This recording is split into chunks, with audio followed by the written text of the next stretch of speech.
Hello hello. Doctor Jawahar फिर से। और इस बार जो है मुझे एक छोटी सी बात याद आ गई, तो मैं सोचा आपसे शेयर करूं कि लॉकडाउन में हर जगह हर तरफ सिर्फ हमको नेगेटिव्स ही दिख रहे हैं। और नेगेटिव्स दिखने की वजह से जो प्रोत्साहन हमारे युवा और बच्चों को मिलना चाहिए वो शायद नहीं मिल रहा है। तो मुझे लगता है कि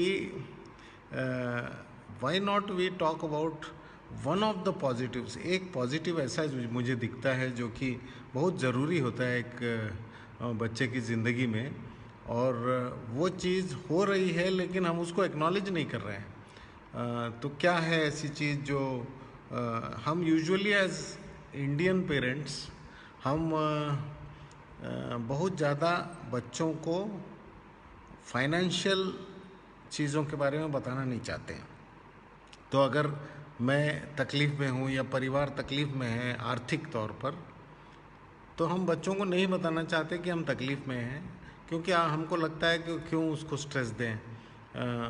इस वजह से बच्चे कई बार फाइनेंशियल रिस्पॉन्सिबिलिटी नहीं सीखते हैं। तो इस वजह से आप देखेंगे कि टीनेज में आते ही साथ जैसे जैसे उनके दोस्ती यारी बढ़ती है, उस वक्त वो कई चीज़ें ऐसी मांगने लगते हैं जो हो सकता है आपके बस में ना हो। तो कई बार वो मोटरसाइकिल मांग लेंगे एक महंगी ब्रांड, या फिर एक स्मार्टफोन मांग लेंगे एक महंगी ब्रांड जो कि उनके दोस्तों के पास होगी। तो इस वजह से अब और पेरेंट्स चूंकि शेयर नहीं कर रहे हैं कि मैं तकलीफ़ में हूँ या ये हमारे बस के बाहर है ये चीज़ें, इसलिए वो टाल देते हैं, या कई बार वो दे भी देते हैं कि मोटरसाइकिल ले लो, भले ही हमको लोन लेना पड़े या कुछ भी लेना पड़े। तो इस वजह से मुझे जो लगता है कि इस लॉकडाउन में जो अच्छी बात हुई है कि घर में बच्चे भी बंद हैं, माँ बाप भी बंद हैं, और जो भी बात हो रही है कि मुझे कि मान लीजिए बिज़नेस ख़राब है या उनकी सैलरी आधी हो गई है या 30% कम हो गई है, तो पेरेंट्स जब आपस में बात कर रहे हैं तो बच्चे सुन पा रहे हैं। जो चीज़ें अभी तक पेरेंट्स ने अपनी फाइनेंशियल डिफ़िकल्टीज बच्चों को नहीं सुनाई, वो चीज़ें अब बच्चे सुन पा रहे हैं, और सुनने की वजह से वो समझ भी रहे हैं कि देखिए जब तक हम नहीं बताएंगे तब तक वो समझेंगे नहीं। आपने उनसे कुछ चीज़ छुपाई तो उन्होंने ऐसी मांग की जो मांगनी नहीं चाहिए थे अगर उनको पता होता। जो चूंकि पता नहीं है इस वजह से वो मांग रहे हैं, ये जायज़ बात है। तो बच्चों के ऊपर अगर कोई हम लांछन उठा रहे हैं कि तुम क्या मांग कर रहे हो क्या नहीं कर रहे हो, तो आपने शेयर ही नहीं की कि मुझे तकलीफ़ है, हाँ मैं आपको दे नहीं सकता। आपने खून पसीना एक करके लोन करके या कोई भी तकलीफ़ उठा के उसको दे दिया जो चीज़ उसने मांगी, गलत है। अगर आप शेयर नहीं कर पाएंगे या शेयर नहीं करेंगे अपने बच्चों के साथ अपनी तकलीफ़ें, तो किस से करेंगे। और स्पेशली वो टीनेज बच्चे जो समझदार होते हैं, हाँ, लेकिन दोस्ती यारी में वो कई चीज़ें आपसे मांग लेते हैं क्योंकि उनको तकलीफ़ पता नहीं है। इस लॉकडाउन में जो फ़ायदा हुआ है वो ये है कि परिवार एक घर में बंद है, नहीं तो कभी पिताजी बाहर, कभी माताजी बाहर, कभी बच्चे बाहर, ऐसा होता है। तो अगर सब बंद हैं और एक दूसरे की तकलीफ़ें सुन रहे हैं, तो उनकी मांगें मुझे लगता है लॉकडाउन खुलने के बाद जायज़ होंगी। तो एक फाइनेंशियल रिस्पॉन्सिबिलिटी जो बच्चों में हम सिखाते नहीं हैं, वो इस लॉकडाउन ने सिखा दिया है, और इस लॉकडाउन ने सिखाने की वजह से मुझे लगता है आगे की तकलीफ़ें जो माँ बाप की होंगी, जो सोचते थे कि ये बच्चे हैं ये नहीं समझेंगे, वो चीज़ें अब नहीं होंगी, ऐसा मुझे लगता है। और ये क्योंकि इतनी नेगेटिविटी हमने फैला रखी है कि कोरोना वायरस ने ये कर दिया वो कर दिया वो कर दिया, तो ये एक पॉजिटिव चीज़ जो मुझे दिख रही है, ये बच्चों में एक रिस्पॉन्सिबिलिटी, एक परिवर्तन लाएगा जो कि अच्छा होगा पेरेंट्स के लिए। और आइंदा से मुझे लगता है कि आपको ये चीज़ गांठ बांध लेनी चाहिए कि कुछ भी जो बहुत ज़्यादा उनके मतलब का ना हो उसे ना शेयर करें, लेकिन जो घर के मतलब का हो उस चीज़ को हमको शेयर करने में कोई तकलीफ़ नहीं होनी चाहिए। मैं एक एग्ज़ाम्पल देता हूँ। मेरा छोटा बेटा जो है वो बिस्किट का बहुत शौकीन था, और वो शौकीन इतना था कि अगर मम्मी उसकी, मैं 2001 की बात कर रहा हूँ, तो मम्मी उसकी अगर 200 रुपये की बिस्किट लेके आती थी, और उसको बोरबोन बहुत पसंद था, तो वो पूरे खा जाता था एक हफ्ते में। महीने भर का राशन एक हफ्ते में बिस्किट खा जाता था। तो मम्मी उसकी मेरे पास आई और बोली कि आप तो सब पूरी दुनिया में प्रवचन देते रहते हो, इस प्रॉब्लम का सोल्यूशन दीजिए कि वो बच्चा जो है आपका 200 रुपये की बिस्किट पहले हफ्ते में खा जाता है, महीने भर चलना चाहिए, कैसे करें। तो हमने एक एक्सपेरिमेंट किया।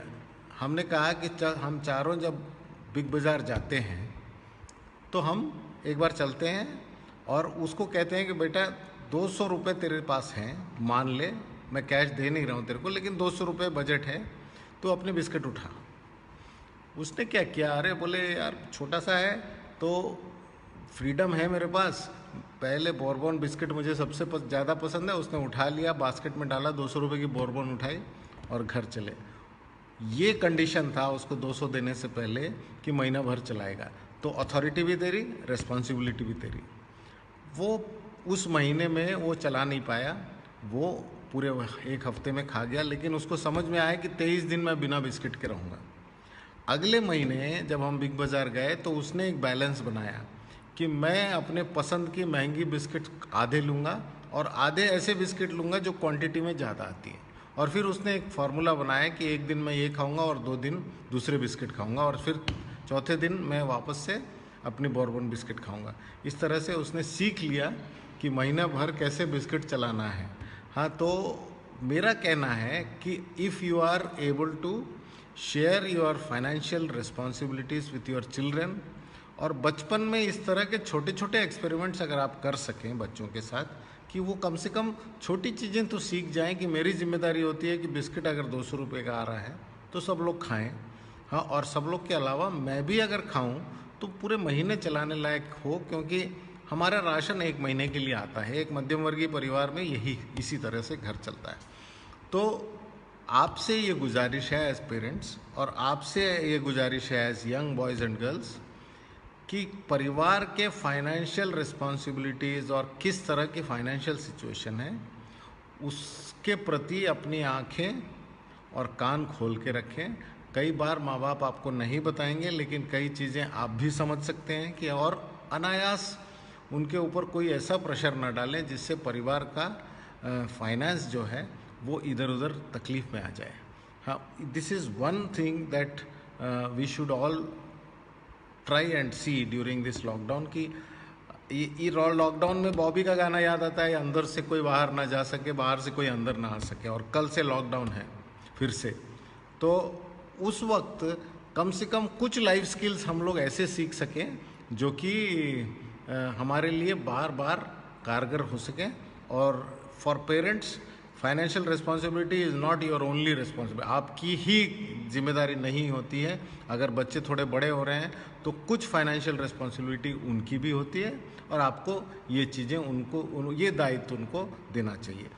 दूसरी इम्पॉर्टेंट बात जो मैं इसी से एक एग्जांपल देना चाह रहा हूँ, जैसे और ये आप अपने घर में भी ट्राई कर सकते हैं, और मैं कई बार कॉमन प्लेटफॉर्म्स में ये बता चुका हूँ कि मेरे घर में सिर्फ 4 ही लोग हैं, अब 5 हैं। मेरे बड़े बेटे की शादी हो गई उसके बाद, लेकिन 2 बेटे और हम 2 जो हैं उसमें उनमें हम एक मंत्रालय बनाते हैं हम लोग। वी आर अ मिनिस्ट्री, और इस मिनिस्ट्री में जैसे मैं प्राइम मिनिस्टर हूँ, मैडम होम मिनिस्टर हैं, और मेरा बड़ा बेटा पोर्टफोलियो चेंज होता रहता है। बड़ा बेटा मैंने टूरिज़्म मिनिस्टर बना दिया, और छोटे बेटे को मैंने बना दिया लाइब्रेरी मिनिस्टर।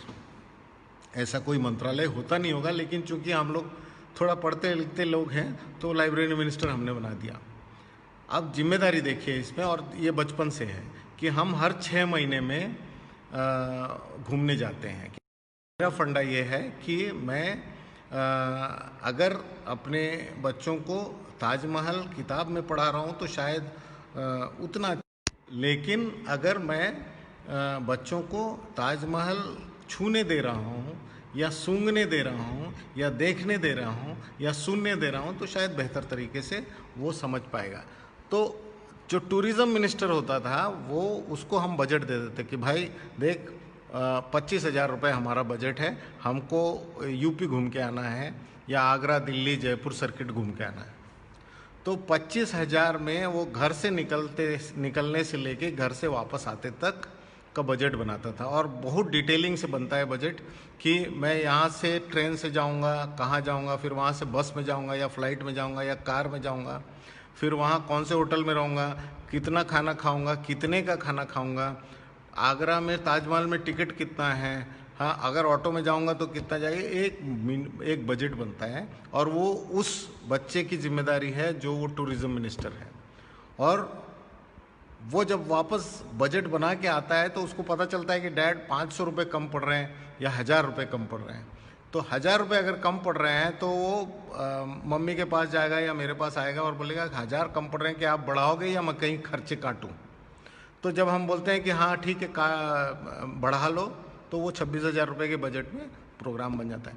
ये इसलिए खास है क्योंकि आप उसको एक्सपीरियंशियल लर्निंग 2-3 चीज़ों की दे रहे हो, एक प्लानिंग की, दूसरी गणित की कि आप जोड़ घटा रहे हो कि अपने बजट के हिसाब से 4 लोगों को कैसे जाना है और एक टूर कैसे करना है। ये रिस्पॉन्सिबिलिटी हम लोग यूजुअली देते नहीं हैं। हम क्या करते हैं, हम कहते हैं कि हम आगरा जा रहे हैं, ये बच्चों को इन्फॉर्म कर देते हैं। जैसे स्कूल के नोटिस बोर्ड में हमने एक नोटिस लगा दिया, कोई वार्तालाप नहीं है, किसकी पसंद क्या है, क्या मुझे आगरा के साथ साथ कुछ और देखना है, या मैं अगर आगरा जाऊंगा तो कौन सी जगह जाऊंगा, क्या उसके बारे में मैं कुछ रिसर्च करके जा सकता हूं ताकि कुछ समझने में बेहतरी हो। तो इस तरह की चीज़ें, छोटी छोटी चीज़ें हमको फाइनेंशियल रिस्पॉन्सिबिलिटी और एक्सपीरियंशियल लर्निंग जोड़ के बच्चों को देने में तकलीफ नहीं। दूसरा है कि जो लाइब्रेरी मिनिस्टर है, घर में मान लीजिए 4 लोग हैं और चारों के लिए अलग अलग चीज़ें आनी है। यानी मुझे अगर मान लीजिए अंग्रेज़ी न्यूज़पेपर पढ़नी है और मैडम को मान लीजिए फेमिना पढ़नी है, और बच्चों को छोटे हैं तो छोटे को टिंकल पढ़नी है और बड़े को कुछ और पढ़नी है, तो चारों 200 रुपये में नहीं आ पाएंगे और मेरा बजट 200 रुपये है। तो किस तरह से लाइब्रेरी मिनिस्टर एक बैलेंस बिठाता है कि परिवार के सारे लोग खुश रहें, कि बोलेगा डैड आपके लिए मैं टाइम्स ऑफ इंडिया सिर्फ 1 महीने बुलाऊंगा, आप 1 महीने ऑफिस में पढ़ लिया कीजिए। हाँ, और उस महीने जब आपकी टाइम्स ऑफ इंडिया नहीं आएगी तो 100 रुपये में मैं मम्मी को फेमिना दिलाऊंगा। वैसे ही 1 महीने वो टिंकल नहीं लेगा और टिंकल के बदले में मेरी टाइम्स ऑफ इंडिया आएगी। ये बैलेंस बिठाना बच्चों का काम है। और यकीन मानिए the children of today are so smart कि वो हमसे ज़्यादा जिम्मेदारी से ये गणित बिठा सकते हैं कि घर के सारे लोग खुश हों और उनकी ज़रूरतें भी पूरी हों सारे लोगों की, और इतनी जिम्मेदारी से वो काम करते हैं कि कई बार जो डिटेलिंग हमसे छूट जाती है वो डिटेलिंग बच्चे कर सकते हैं। तो my request to all parents, मेरी एक विनती है कि लॉकडाउन में कुछ सिखाएं ना सिखाएं, बच्चों को फाइनेंशियल रिस्पॉन्सिबिलिटी सिखाइए, और सिखाने के बाद आप देखेंगे कि कितना आपका काम, ऐसे अभिभावक कितना काम आसान हो जाता है आपका जब बच्चे समझने लग जाएं। एक तो ये है कि वो जिम्मेदारी से कोई चीज़ मांगते हैं और 10 बार सोच के आपसे मांगेंगे कि क्या ये चीज़ मेरे माँ बाप मेरे लिए खरीद सकते हैं कि नहीं। ये एक थॉट उनके दिमाग में पहले से आ जाएगा जब आप शेयर करेंगे। नहीं शेयर करेंगे, जो यूजुअली हम लोग करते नहीं हैं, कि मान के कि वो बच्चे हैं तो वो ऐसे ही रहेंगे, आपसे कुछ भी मांग लेंगे जो आपके बस में नहीं होगा और आप तकलीफ में रहेंगे। तो during lockdown please teach them financial management, और छोटी छोटी चीज़ों में उनको छोटी छोटी जिम्मेदारियां दीजिए और छोटे छोटे पावर्स भी दीजिए, कि सिर्फ जिम्मेदारी नहीं, कि जैसे मेरे पापा कई बार एक बार बोलते थे कि तू एक काम कर, मेरा जूता पॉलिश कर दे और मैं तेरे को 5 पैसे दूंगा। तो खुशी खुशी मैं जूते पॉलिश कर देता था, और महीने के अंत में जब मैं 5 पैसे मांगने जाता था तो वो बोलते थे यार तेरे को, तू तो खाना खा रहा है, उसका पैसा थोड़ी दे रहा है। तो ऐसा हम ना करें कि बेवकूफ़ बनाए बच्चों को। अगर आप कोई चीज़ उनसे उम्मीद कर रहे हो कि वो रिस्पॉन्सिबिलिटी वो लें, तो उनको वो अथॉरिटी भी दीजिए। 1-2 गलतियां करेंगे, लेकिन हम माँ बाप उनके साथ बैठे हैं कि गलतियां करेंगे तो उनको सिखाएंगे। ये वो आंसर शीट की जैसा है, जब बच्चा गलत लिखता है तो टीचर उसको काट के फिर बोलती है कि तुम ये लिखो। हाँ, तो एज पेरेंट्स हमारी रिस्पॉन्सिबिलिटी है कि financial responsibilities to the extent that should be, उनके उम्र के हिसाब से शेयर करिए, छुपा के मत रखिए। हाँ, ये मेरी this is my request to. So good things about lockdown is what we are discussing today. Dr. Jawahar Surisetti signing off.